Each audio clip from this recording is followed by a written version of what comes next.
surprised to speak to this bill today, and I have to be honest, I haven't even read the bill, and I don't really want to be talking about it. But in regards to some of the comments, I just want to beg your pardon?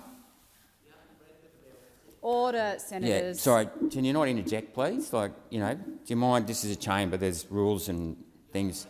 Order, eh? senators. So, Senator Rennick, please. You haven't heard what I said contribution. yet. So just could you please, could you please stop interjecting? Okay, I just, look, some of the comments in here about hatred and all of that, are it's just totally unfounded. There seems to be a big missing ingredient here in terms of transgender children, and that is the role of the parent. Now, I've got children. If they have issues about their sexuality, and I've said this before, I will deal with it with a properly trained psychologist outside of the school hours. Now, with the greatest of respect to teachers, and I have great respect for teachers, they've got enough on their plate. They're not necessarily qualified or trained to deal with issues, because this is not just about sexuality. This is obviously about the way they feel, and the parents need to have a role in this. And when this becomes, something that's dealt with in the school without the actual parents having any oversight of what's going on, that's when, in my view, this becomes an issue, because I strongly believe in the role of parents. I'm a parent myself. So, and as I said before, rightly, teachers often follow the curriculum, but the point is that a lot of this curriculum is actually made from bureaucrats who work in government circles. So it is a government issue.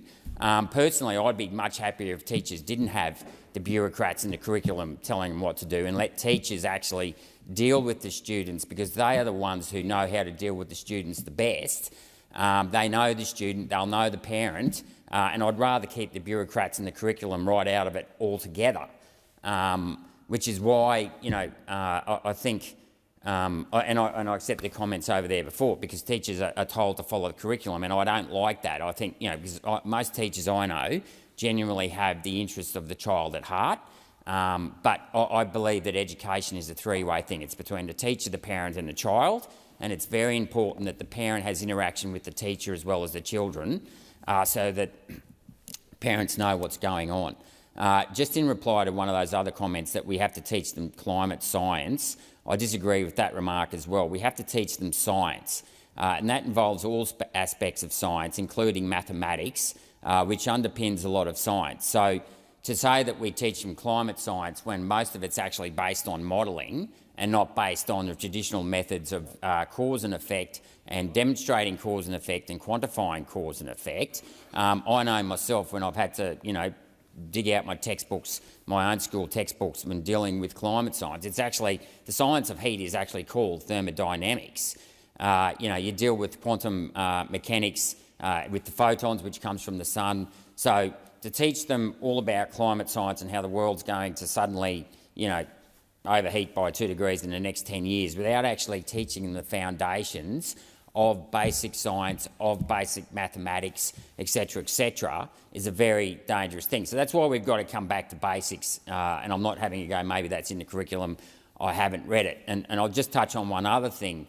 I've often been criticised that I'm in no position to talk about the Bureau of Meteorology and their record keeping, and what would I know because I'm not a scientist. Well, that just goes to show how the slogan science is used way too often to justify any argument, because at the end of the day, taking a temperature measurement and recording that data is actually record keeping. It's got nothing to do with science. It is simply about recording the temperature, storing that, and then not going back and changing it 100 years later because it doesn't suit your agenda. And now, as the Bureau of Meteorology just admitted in this recent round of estimates, they've got 4 different data sets. And they've homogenised the 3. They've got the raw data set, which rarely ever gets reported anymore. So, long story short, some of the comments in here today, I think, have tried to politicise the very thing that they think that that the bill is trying to do. Quite frankly, I want ideology out of education altogether, whether it's right-wing or left-wing. I don't really care. I just want children to be children, and I want the primacy of the parent to remain in their upbringing, and it's the relationship between the parent, the child and the teacher that matters the most. And that's something that I was an older father, and I took a couple of years off to stay at home, and this is why I really believe in, ideally having a stay-at-home parent, because I know when I used to go up and pick my children up from school, and I saw the teacher, not every day, but often you'd see them at 3 o'clock. If you ever had an issue, you could just speak to them informally about it. You got to know other parents of the children in the class. You got to go drinking with some of them. It's so at the end of the day, I don't want education to be something where it's pushed down from above by the bureaucrats, many of whom, who do have agendas or preset ideology. I want children to be children. I want the primacy of the family and the interaction of the community, both in, and I went up and I read to children. My wife still goes up. And I'll give a shout out to Story Dogs. That's where basically you take your dog into the classroom. So a big shout out to Rocket. She loves that. And it basically helps children feel comfortable because they've got a pet there. So, and it's that community. I mean, and I should acknowledge my own father, who was chair of the kindergarten P&C for about 4 years, and then he was chair of the state high school in Chinchilla there for about another 7 years. And it's very, very important to have your community be heavily involved with education. Likewise with FATES, with tuck shops, all of those type of things. Of course, your P&C meetings. I was myself for a short time president of my own son's school, P&C there, and that's why I wanted to speak today. I mean, as I said, I'm not interested in the bill because it's all about, well, I am to the extent that I want the bureaucrats and I want government out of education, and I want education to be a grassroots thing where it's driven by the love of both the teachers to their children, and I know teachers become very fond of their children. I have great memories of my own teachers, and I should also acknowledge, my great-great-aunt who got a Bachelor of Arts in 1920 from University of Queensland, and she went on to teach maths and physics at All Hallows in Brisbane, and has now got the hall named after her. And she taught maths and physics up till 70. My own grandmother, my great-aunt's niece, who got a Bachelor of Arts in 1930, she went on to be a teacher. She taught before the war and after the war.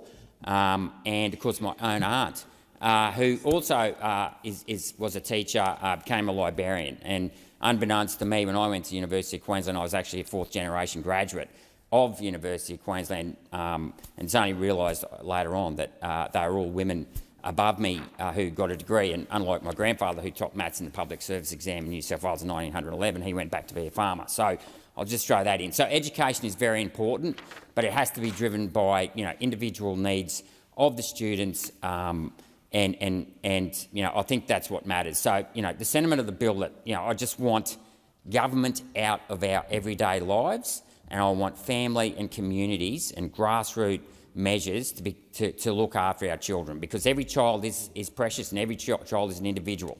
And that, and this is one of the things why, I'm very proud to be an LNP, because it's the dignity and worth of every individual, and it's the family values, that the family is the basis of all things here. And that is why I don't want any of this talk and we're all doing this for hate and we've got political agendas. I have no political agenda. I want politics right out of raising my children. I want them to have the best childhood they can without the toxicity of politics. And I even say it to the young LNP people, kids in the young LNP, I tell them, don't get in the young LNP. I said, do yourself a favour and go and listen to Pink Floyd's 1973 Dark Side of the Moon album, where it says 10 years gone and no one had told me when the starting gun had happened. Even in your 20s, I don't want you being involved in politics. When you're in your 20s, go out and get drunk, get to understand women better, get rich, travel the world. I mean, these are the things. Come back to politics when you're in your 40s and you've lived a life and you can actually throw yourself into it. And I guess that's the thing. It's this slow creep of government, whether it's education or whatever it is. It's like we just want government out of our lives, and we want the innocence of childhood to stay just like it is. Thank you. Thank you.